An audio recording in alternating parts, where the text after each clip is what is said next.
भारत के सभी प्राचीन मंदिरों में हमें अत्यंत सुंदर कार्विंग्स दिखाई देती है, लेकिन इन शिल्पों को बनाने वाले शिल्पकार कितने ज़्यादा टैलेंटेड और क्रिएटिव थे, ये हमें उन्होंने बनाए हुए ऑप्टिकल इल्यूजन्स देख के समझ आता है। आज इस वीडियो में हम कुछ ऐसे ही ऑप्टिकल इल्यूजन्स देखने वाले हैं।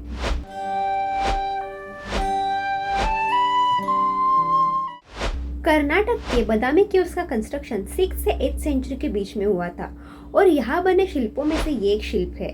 इस शिल्प में 2 पशु दिखाई देते हैं। अगर हम लेफ्ट साइड से देखें तो एक एलिफेंट है और अगर हम राइट साइड से देखें तो एक बुल दिखाई देता है। इन दोनों प्राणियों के सिर को कितनी सुंदरता से मर्ज कर दिया गया है। तमिलनाडु के ऐरावतेश्वरा मंदिर में भी एक ऐसा ही कार्विंग है। इस कार्विंग को अगर हम लेफ्ट साइड से देखें तो एक बुल दिखाई देता है और अगर हम राइट साइड से देखें तो एक एलिफेंट दिखाई देता है। शिल्पकार ने कितनी कौशलता से इन दोनों प्राणियों को मर्ज कर दिया है। ये इसी मंदिर का दूसरा ऑप्टिकल इल्यूजन है। इस सुंदर नक्शीकाम के अंदर 3 स्त्रियां कार्व्ड है, जिनका शरीर तो अलग है लेकिन सिर एक ही है और हम हर एक स्त्री को अलग से बड़ी आसानी से देख सकते हैं। ये तेलंगाना का घनपुर टेम्पल कॉम्प्लेक्स है और इसी टेम्पल कॉम्प्लेक्स में से एक स्कल्पचर है।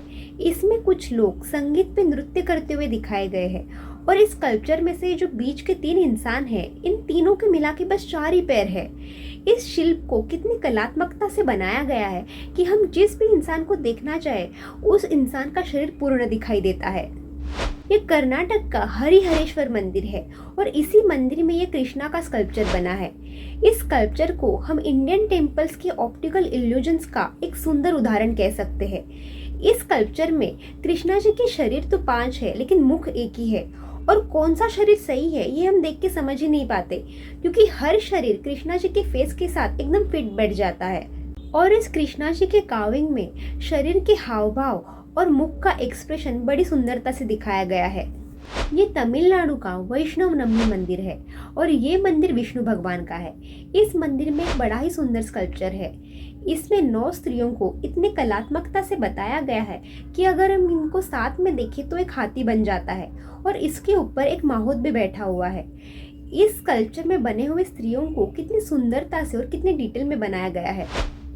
ये इसी मंदिर का दूसरा स्कल्पचर है और इस स्कल्पचर में 5 स्त्रियां नृत्य करती हुई दिखाई गई है, लेकिन अगर हम इन स्त्रियों को एक साथ देखें तो एक घोड़ा दिखाई देता है जिसपे एक योद्धा भी विराजमान है।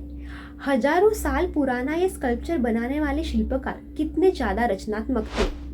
वैष्णव नम्बी मंदिर में ऐसे कई उदाहरण हैं और ये ऑप्टिकल इल्यूजन्स का तीसरा उदाहरण। इसमें पैरट्स को काव किया है और पैरट्स को काव करके एक हाथी भी बनाया है। हाथी की पूंछ, सूंड, फिर पैर सब में तोते कार्व्ड है।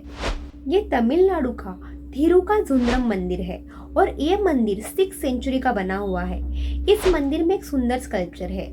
इस स्कल्पचर में 3 व्यक्ति नृत्य करते हुए दिखाए गए हैं, लेकिन तीनों की मिला के 4 ही पैर है। लेकिन हम जिस भी व्यक्ति को देखना चाहे उसका शरीर हमें पूर्ण दिखाई देता है। अगर वीडियो पसंद आया हो तो लाइक और शेयर जरूर कर देना और चैनल को सब्सक्राइब। अब जाते जाते आपके साथ एक विचार बांटना चाहूंगी। मुगलों ने भारत के कई मंदिर तोड़े। कोई कहता है 36,000, कोई कहता है 40,000, तो कोई कहता है 60,000। लेकिन आज भी भारत में लाखों की संख्या में मंदिर है। उसमें से कुछ खंडर है, कुछ टूटे हुए हैं, तो कुछ सही सलामत भी है। हमें हमारी हिस्ट्री जरूर याद रखनी चाहिए, लेकिन उसके साथ साथ क्या इन मंदिरों को संभालना उतना ही जरूरी नहीं है? इसके बारे में सोचना जरूर। प्रणाम।